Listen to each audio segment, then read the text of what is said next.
Hi! In front of me is HUAWEI MediaPad T5, and today I would like to show you how you can set up screen lock.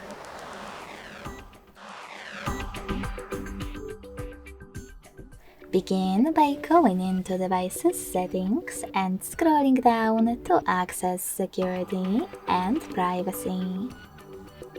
Following that, click on Screen Lock and Passwords. Tap on Set Lock Screen Password at the top and pick Change Unlock Method. Now click on the best one for you. 4-digit PIN, custom PIN, pattern, or password.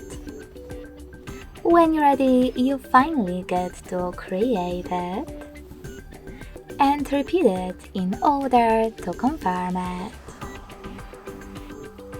Now tap on Done at the bottom right corner. So finally, when I turn off my screen,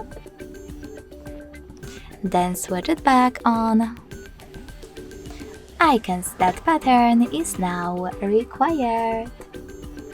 Thanks so much for watching. If you enjoyed this video, smash that like button, comment and subscribe. Bye!